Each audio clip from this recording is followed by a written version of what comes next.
진정한 경건은 차별이 없어야 합니다. 라는 제목의 말씀을 가지고 함께 은혜 받기를 원합니다. 요즘 TV, 또 신문, 또 인터넷 기사 모든 것에 가장 윗라인에 올라오는 소식이 있다면 뭡니까? 조국 교수의 법무장관 지명에 대한 이야기가 세상 속에서 이런저런 시끄럽습니다. 저는 강단에서 정치에 대한 이야기를 하는 것이 별로 좋지 않다라고 그렇게 생각합니다. 그런데 제가 이 조국 교수의 이 사건을 통하여서 정치 이야기를 하고 싶은 건 아니고요. 사실 저에게 조국 교수가 법무장관이 되든 말든지 사실 별로 차이 없어요. 물론 국민이 정치에 무관심하다라는 것은 국민으로서의 도리를 다하는 게 아니죠. 우리가 올바른 생각을 가지고 올바른 정치를 하는 사람들을 뽑아야 그것으로 말미암아 이 나라가 바로 서게 되어지는 거니까 나는 정치에 무관심하다. 그건 결코 이 대한민국 국민으로서 좋은 행동은 아닌 게 사실입니다. 그러나 요즘은 왠지 모르게 그러고 싶지 않습니다. 별로 정치에 관심 가지고 싶지도 않고요. 말하고 싶지도 않습니다. 그런데 1년에 이 조국 교수의 그 법무장관 지명을 통하여서 이렇게 시끄럽게 이렇게 저렇게 이야기가 나오는 중에 제가 한 기사를 봤습니다. 2030 취업을 준비하는 그 청년들이 오늘날 이 사태를 바라보면서 상대적 박탈감 속에 빠져있다라는 그런 기사가 있습니다. 여든 야든 모두가 다 자신들이 우리의 입장을 대변해 주겠다 그렇게 하고 정치에 뛰어듭니다. 그런데 사실 모두가 다 우리의 대변인이 되어주겠습니다. 우리의 편이 되어드리겠습니다. 라고 이야기는 하지만 어떻습니까? 실제로는 우리의 대변인, 우리의 편에 서서가 아니라 자신의 이익과 자신의 생각대로 그 모든 것들을 행하는 것을 볼 때마다 우리는 늘 안타까워하고 늘 후회하는 게 사실입니다. 그런데 오늘 1년의 이 사태를 두고 2030 취업을 준비하는 그것도 졸업을 하고 바로 취업 전선에 뛰어드는 그 청년들이 이야기하는 게 시작이 우리와 다르다라는 이야기예요. 어떤 정치인들, 어떤 기득권자들의 자녀들과 2030 취업을 준비하는 우리와는 전혀 시작부터가 다르기 때문에 우리를 이해하지 전혀 못한다라는 그런 이야기를 했어요. 자신들은 전혀 지금 뉴스에 오르내리고 있는 그런 기회조차도 못 얻고 있다라는 그런 이야기를 하는 거예요. 여러분, 자유민주주의의 가장 큰 이념이 무엇입니까? 그것은 바로 기회의 평등입니다. 기회의 평등이라는 말이 무슨 말입니까? 누구나 사회의 모든 제도와 그리고 또 사회적 위치에 접근할 수 있는 기회가 모든 사람에게 다 주어져 있다라는 거예요. 누구는 되고 누구는 안 된다라는 게 아니라 모든 사람들이 다 할 수 있다라는 거예요. 내가 공부를 전혀 못하더라도 뭐 할 수 있다라는 거예요? 사법고시 칠 수 있는 거예요. 공무원 시험에 칠 수 있는 거예요. 어떤 대기업에도 들어갈 그 이력서를 제출할 수 있는 거예요. 그게 기회의 균등이죠. 그런데 오늘날 어떻습니까? 오늘날은 그렇지 않다. 기득권을 차진 자들이 그 모든 기회의 균등을 빼앗아가고 있다라는 거예요. 그러니까 그런 걸 가지지 못한 일명 흙수저들은 영원히 흙수저로 흙 파먹고 사는 그런 길밖에 없다라는 거죠. 우리나라는 이미 이 기회의 평등, 이 기회의 균등을 잊어버렸습니다. 우리를 대표하겠다는 모든 분들은 다 특권층이에요. 우리와 같지 않습니다. 안타깝게도. 그러니 이 세상에 기득권을 가지고 있는 모두가 다 특권층이라는 거죠. 그러니까 전혀 우리를 이해하지 못한다라는 거예요. 그러니까 당연히 세상 속에서는 차별이 존재할 수밖에 없다라는 거예요. 그들은 아니다라고 이야기하지만 그러나 우리의 눈으로 볼 때는 그들 모두가 다 뭡니까? 특권층이에요. 정의당 웃기지 말라고 그랬어요. 아니라고 생각했는데 그들도 기득권이에요. 그러니까 세상이 그 차별 속에 계속 돌아갈 수밖에 없는 거죠. 우리 교회는 어떻습니까? 우리 교회 안에는 그런 것들이 존재하고 있지 않을까요? 미국 교회가 70년대 후반부부터 80년대 초까지 낙태 찬반이라는 그 주제를 가지고 굉장히 많은 이념과 갈등이 대립했습니다. 제가 요즘 최근에 그 미국 뉴스를 보니까 지금 미국 사회에 한참 다시 각 주마다 이 낙태 찬반에 대한 이야기가 다시 대두되고 있다고 그러더라고요. 그래서 뭐 40년 만에 다시 부활된 이 낙태에 대한 그런 여러 가지 주장이 대두되고 있다. 그런 이야기를 들었는데요. 미국이 초반 70년대 후반부터 80년대 후반에 미국 교회 안에 이 문제가 대두되었어요. 한쪽에서는 낙태는 찬성해야 된다. 왜냐하면 이 여인들이 이 좋지 않은 그런 방법에 의해서 아이를 가졌을 때에 축복 가운데에 있지 않는 그 아이를 낳고 불행한 미래를 준비하는 바에는 차라리 낙태를 하는 것이 훨씬 더 좋지 않겠느냐.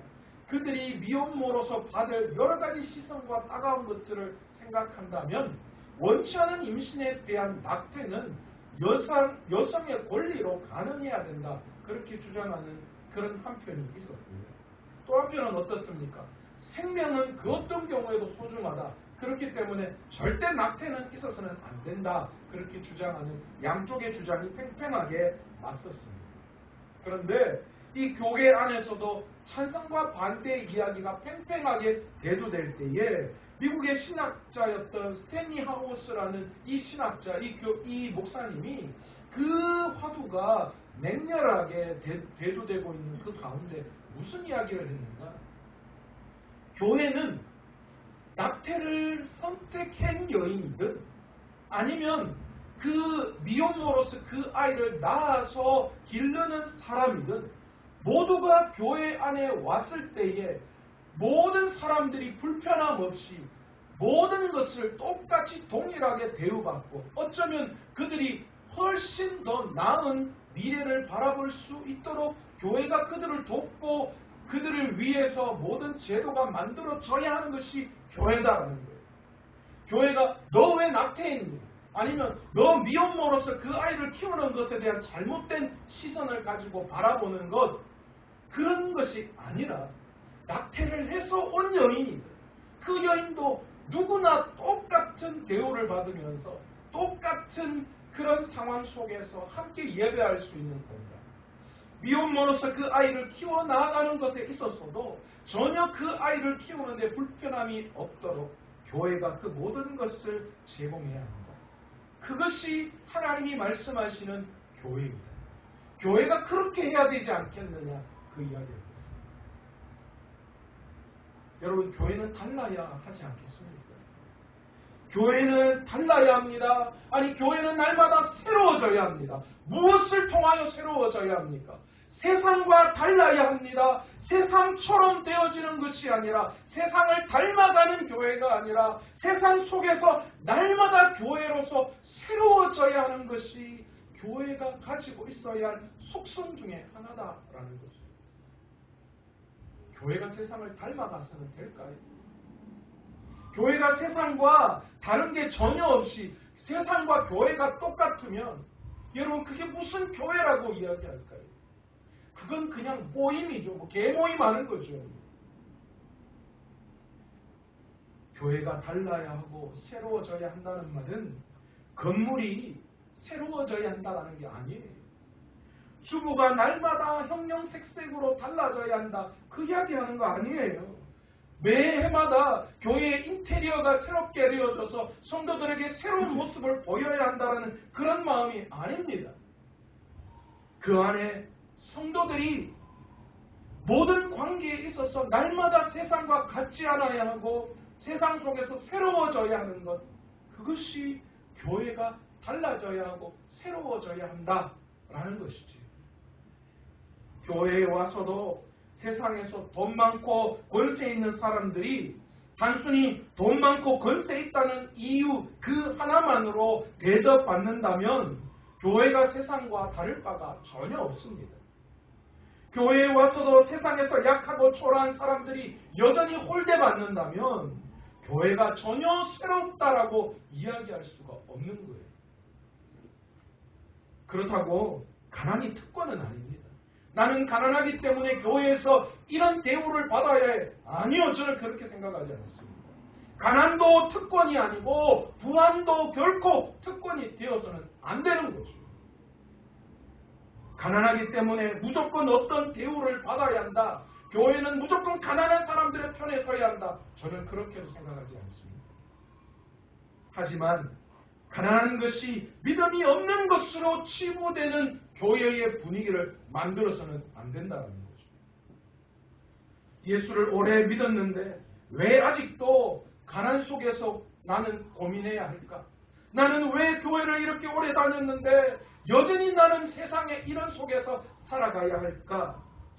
여전히 목회자들이 강단에서 세상의 복을 강조하며 복받으라 말씀하시는 그 강단 속에서 교회 안에서 이런저런 것들에 의해서 상처를 주고받는 문제가 야기된다면 이런 교회는 안타깝게도 희망이 없는 교회. 성도들이 세상 속에서 나는 왜 이 모양이야? 교회 안에서도 왜 나는 이 모양밖에 안 돼? 가난 때문에 그런 생각을 가지게 하는 교회. 강단에서 날마다 여러분 하나님의 세상 복 받아서 이 땅에서 높은 위치에서 잘 먹고 잘 살 수 있습니다. 여러분 높은 위치에 서는 것이 교회가 세상 가운데 영향력을 미치는 것입니다. 그런 강단의 선포만 있는 교회.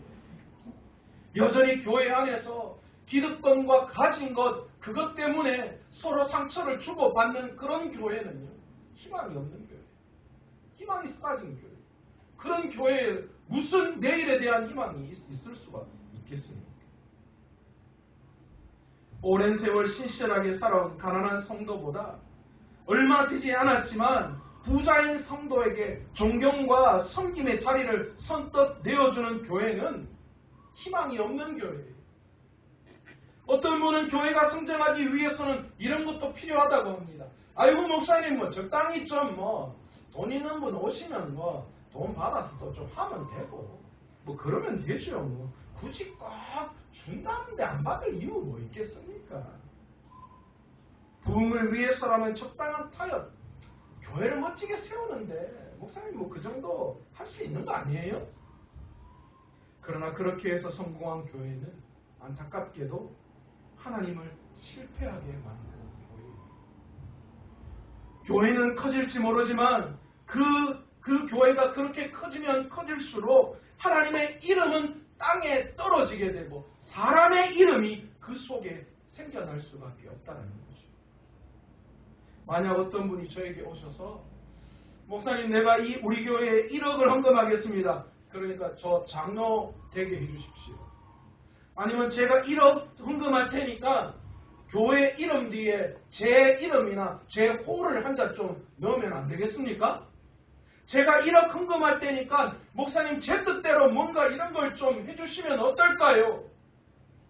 만약에 그렇게 저에게 말씀하신다면 그 1억 때문에 자기를 과시하고 자기 명예를 교회 안에 내세우는 분이 있다면 저는 그분을 정중히 거절하겠습니다.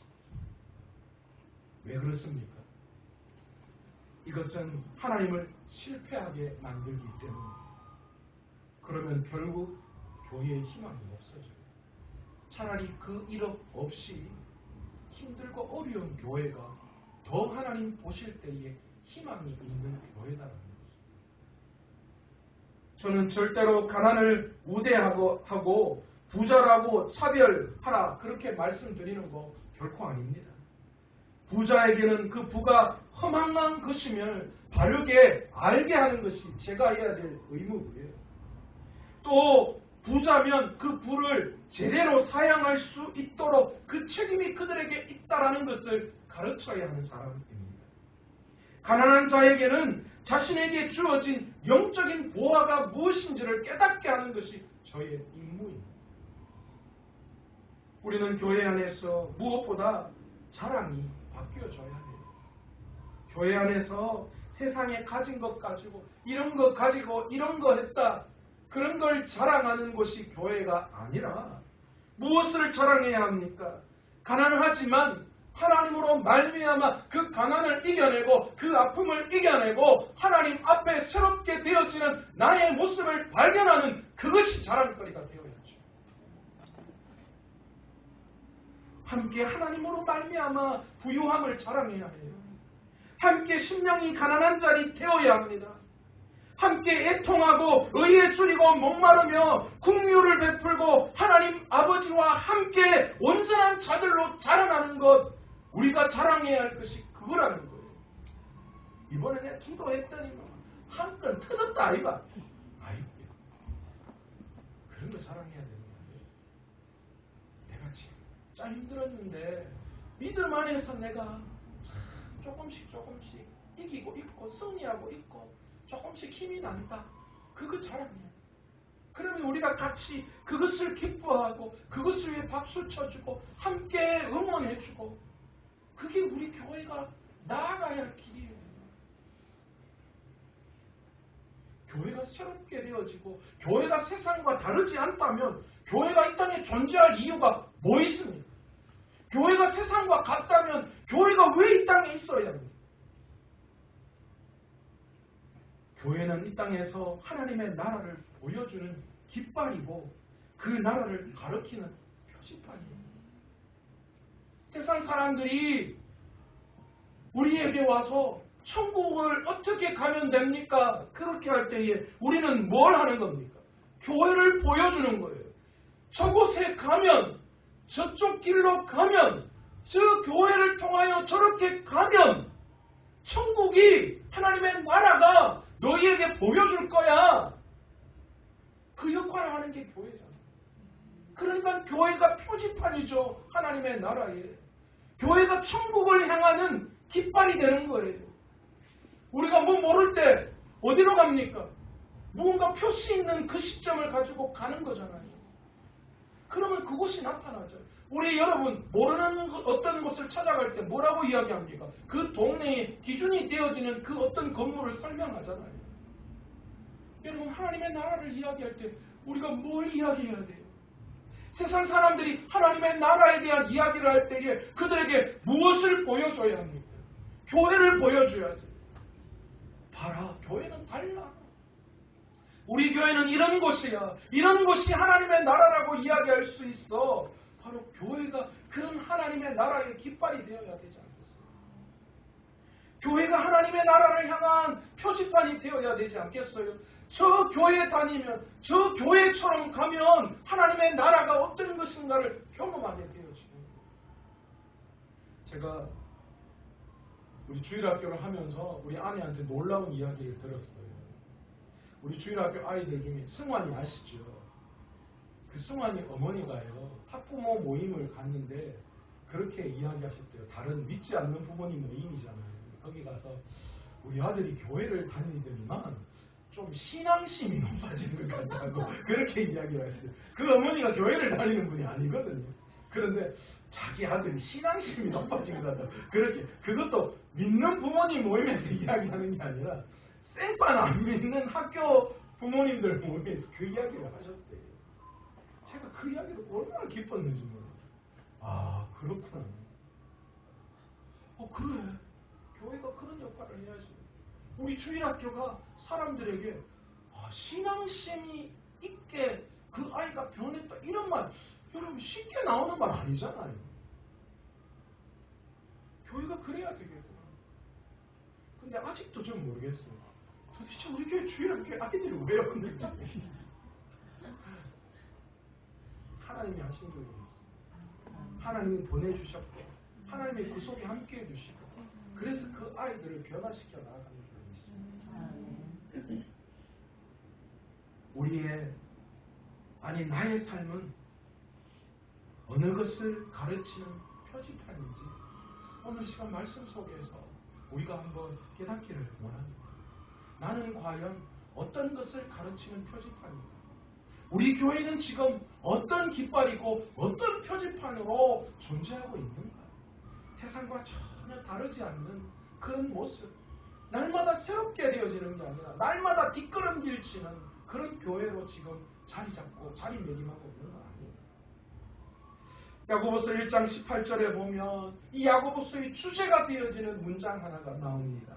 자기의 뜻을 따라 진리의 말씀으로 우리를 낳으셨다. 이게 무슨 말이라고 제가 말씀드렸습니까? 우리 안에, 그렇기 때문에 우리 안에 다 뭐가 있다는 거예요? 말씀의 DNA, 말씀의 그 능력, 주님의 그 놀라우신 말씀의 능력이 우리에게 다 심겨져 있다는 거예요. 왜요? 주님께서 자기의 뜻에 따라 진리의 말씀 가운데 우리를 낳으셨기 때문이죠. 그 말씀의 DNA가 우리를 날마다 하나님 앞에서 온전하여 구비하여 조금 더 부족함이 없도록 믿음의 사람으로 만들어가고 계시는 줄로 믿습니다.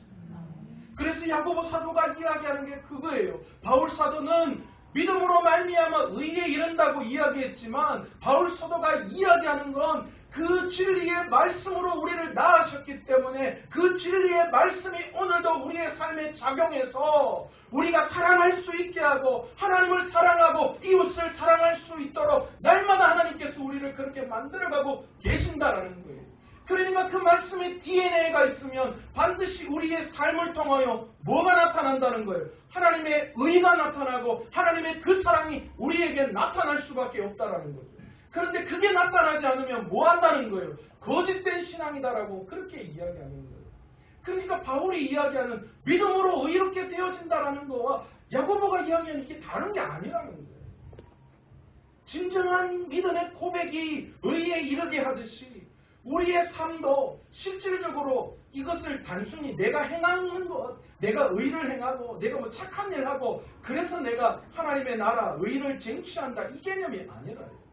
내 안에 심겨진 진리로 나를 낳으신 그 진리의 말씀으로 나를 낳으신 그 말씀의 능력이 내가 그렇게 할 수 있도록 나를 인도하시고 그것이 내 삶에 나타날 때에 우리의 삶과 우리의 행위를 통하여 그것이 나타날 때에 진짜 우리가 의로운 사람이라 말할 수 있다. 그 이야기를 야고보가 하는 거예요. 그것을 이야기하면서 야고보가 뭘 이야기합니까? 우리에게 경건이라는 이야기를 지난 시간 했습니다. 바로 그런 말씀의 DNA가 있는 사람들은 온유함으로 그 심겨진 말씀을 받는 사람들인데 그 온유함으로 그 심겨진 말씀을 받은 사람들은 그의 삶에 경건이 나타난다. 그렇게 말씀드렸습니다. 여러분 그 경건은 뭐라고 말씀드렸어요? 일상의 작은 자에게 한 구체적인 말과 행동 그 속에 우리 주님이 찾으시는 경건이 그 속에 포함되어져 있다. 그렇게 말씀드렸죠. 이제 오늘 본문에 와서는 야고보 사도가 그 경건을 이야기하면서 우리에게 뭘 찾고 계시는가? 진정한 경건은 너희 안에 차별이 없어야 한다라는 걸 말씀하십니다. 믿는 자라서 우리가 세상과 다른 것은 바로 세상은 모든 기득권과 모든 가지고 있는 것으로 사람들을 차별하고 그 차별이 존재하는 세상 가운데 있지만 우리가 그 속에 살아가고 있지만 믿음으로 경건한 자, 말씀의 DNA가 우리 안에 있어 그 말씀에 심겨진 말씀을 온유함으로 받은 자들은 세상과 다르고 세상에서 날마다 새롭게 되어져야 하는데 그것은 뭐냐? 내 삶에 세상과 다른 세상의 차별이 있다면 전혀 우리가 속해 있는 교회와 우리가 속해 있는 믿음 속에서는 결코 차별이 없어야 한다라는 거죠. 그것을 오늘 본문에서 비유를 들고 있어요. 뭐라고 비유를 들고 있어요? 회당에 나오는 사람 중에 금가락지 끼고 아름다운 옷을 입은 사람들을 눈여겨보고 그들을 대우하고 그렇지 않은 자들이 올 때에 뭐 한다는 거예요? 네 마음대로 앉든가 아니면 내 발 밑에 앉아라. 내 밑으로 앉아라. 그렇게 취급해버리는 그런 모임이라면 그것은 결코 세상과 다르지 않다라는 거예요. 교회 안에서 믿는 자들이 결코 이런 세상과 같은 모양이 나타나서는 안 된다. 세상과 같은 차별이 우리 교회 안에, 우리 신앙 안에 결코 존재해서는 안 된다는 거예요. 여러분, 고린도전서 1장 26절에 우리가 고린도전서 강의할 때 배웠잖아요. 하나님께서는 천대받고 가난한 자를 들어서 뭐 한다는 거예요? 강한 자를 부끄럽게 하신다. 그 말씀하셨잖아요. 이 말씀이 무엇입니까? 그들이 다른 사람보다 낫기 때문에 하나님을 택하셨다라는 게 아니에요. 하나님은 가난한 자와 하나님은 연약한 자만을 생각하시는 분이다. 그 말 아니에요. 무슨 말입니까? 그분의 주권과 통치의 특징이 뭐라는 거예요? 세상 가운데 소외받고 세상 가운데 어렵고 세상 가운데 힘든 사람들에게 더 함께 하신다는 거예요. 왜요? 세상은 그들을 멸시하고 세상은 그들을 멀리하고 그래서 그 사람들은 세상 속에서 힘들고 어려운 고비 가운데 놓여져 있기 때문에 하나님은 그들을 더 긍휼히 여겨주신다는 말씀이죠. 그것이 그분의 주권과 통치의 방법이에요. 세상이 판단하고 버리고 외면하고 짓밟은 그들을 오직 그분의 주권과 은혜로서 의롭다 하시고 넘치는 복을 주시고 장차 오는 나라의 유업을 그들에게도 허락해 주시겠다라는 말씀이에요. 무조건 부자들은 다 그냥 내가 발로 확 차붙기다. 이 말 아니에요. 오해합니다. 그래서 하나님의 백성들 자체가 이 세상의 원리로서는 설명할 수 없는 하나님의 통치의 삶이 우리의 삶을 통하여 증거가 되어져야 한다는 거죠. 그들이 모인 공동체, 곧 교회는 그래서 이 세상 한복판에서 전혀 이 세상의 원리로 살지 않는 장차 오는 하나님의 나라의 증거이고 또한 그렇게 하나님의 나라의 원리에 의해서 세상과 다른 세상과 날마다 같지 않고 새롭게 되어지는 은혜가 교회 가운데 있어야 한다. 그 말씀을 야고보 사도가 아닙니다. 그게 진정한 경건이다라는 것을 오늘 우리에게 말씀하고 계시는 줄 믿습니다. 여러분 오늘 귀한 이 말씀을 통하여서 우리의 삶에 과연 어떤 모양이 있었는가? 내 신앙은 입으로는 그렇게 이야기하면서도 여전히 내가 어떤 차별 속에서 어떤 세상의 차별 속에 내가 그 속에 몸담아 있거나 내가 그런 차별을 이루어가며 나아가고 있지는 않는지 오늘 말씀을 통해서 한번 깊이 있게 생각할 수 있는 저와 여러분 되시기를 간절히 축원합니다. 제가 조심스러운 이야기 한 가지 하고 설교를 마치려고 합니다. 아마 영상에는 이 뒷부분은 나오지 않을 거예요. 왜냐하면 좀 예민한 이야기일 수도 있기 때문에 몇 달 전이었죠. 한 분이 우리 교회에 찾아오셨어요. 누가 봐도 행색은 좀 남루하고 뭔가 봐도 좀 끓김 있는 그런 모습으로 예배에 오셨어요. 저도 내심 그런 마음이었어요. 뭐 누구지? 뭐지? 왜 왔지? 목사로서 제가 그렇게 생각했어요. 그 한 분이. 끝나고 난 다음에도 그냥 한번 잠깐 오셨다 가시겠지. 아니면 뭔가 우리 교회에 요구하고 필요한 것이 있으신가? 보통 그런 분들 많으시잖아요. 교회에 찾아와서 자기 어려움 이야기하고 뭔가 도움을 받으려고 하는 그런 마음 때문에 큰 교회는 못 가고 작은 교회에 찾아오시는 분들 있잖아요. 저 그렇게 생각했어요. 그 다음 주에도 웬걸 오셨어요. 이분이 진짜 우리 교회에 와서 뭔가 내한테 부탁하려고 하는 그때부터 제가 자꾸 그분을 피해 다니기 시작했어요. 왜냐하면 딱 마주치면 붙잡아놓고 그런데요 목사님 제가요 이런 힘든 게 있는데 교회에서 저를 좀 도와주시면 안 될까요? 속으로 그런 이야기 했습니다. 지금요 당신 도와줄 수 있는 능력이 우리 교회에 없거든요. 대놓고 그런 말 못하니까 또 목사로서 또 어떻게 그렇게 매정하게 이야기할 수 있나 그래서 자꾸만 피해 다녔어요. 어느 날 장로님이 저에게 물으셨습니다. 저분은 어떻게 오셨대요? 제가 장로님에게 했어요. 뭐 좀 얻으러 오는 분 아닌가? 뭐 좀 요구하러 오신 분 같은데요? 그렇게 했어요. 그런데 아니시더라고요. 제가 그분의 속내를 알고 그분의 신앙을 알고 그분의 삶을 알고는요. 제 스스로 얼마나 부끄러운지 몰라요.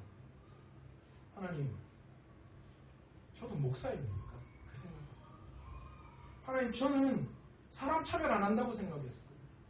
저는 옛날에 큰 교회 있을 때에도 누구에게나 다 평등하게, 어쩌면 더 힘들고 어려운 사람들에게 더 잘한다는 소리를 들었던 사람입니다.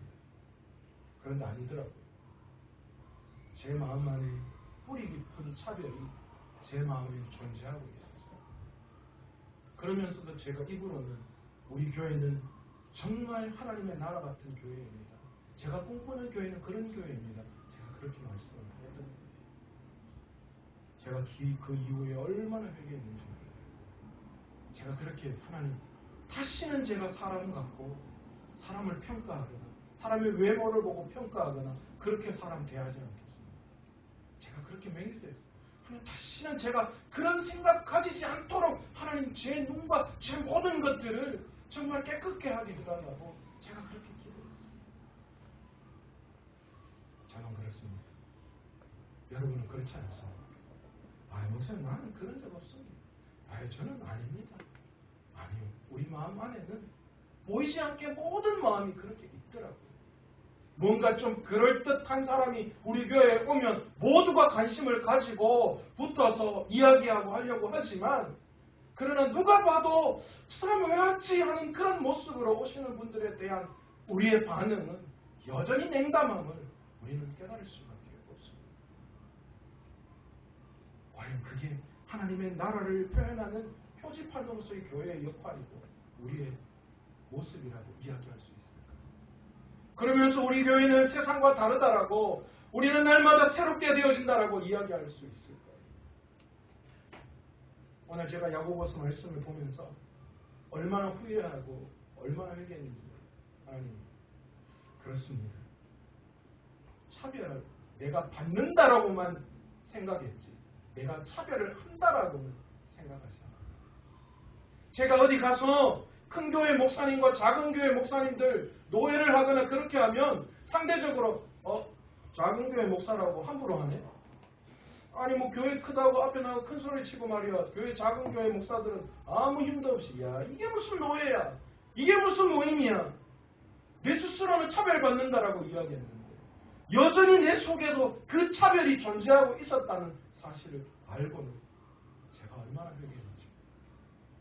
여러분, 오늘 이 시간 우리가 말씀을 가지고 깊이 있게 한번 하나님 앞에 묵상해 보기를 원합니다. 주님, 지금까지 나는 차별받는다라고만 생각했는데 과연 나는 차별하고 있지는 않는다. 오늘 이 시간 내 삶 속에 이런 차별이 있다면, 우리 교회 안에 혹시나 이런 차별이 있다면 오늘 이 시간 하나님 앞에 철저하게 회개할 수 있는 저와 여러분 되시기를 원합니다. 그리고 앞으로는 절대 우리 교회가 세상을 따라가는 교회가 아니라 세상과 구별되고 세상 속에서 날마다 새롭게 되어지는 진정한 경건의 모습을 갖춘 이 교회 만들어갈 수 있는 저희들 되기를 간절히 축원합니다. 오늘 이 시간 말씀을 생각하시면서 함께 기도하기를 원합니다.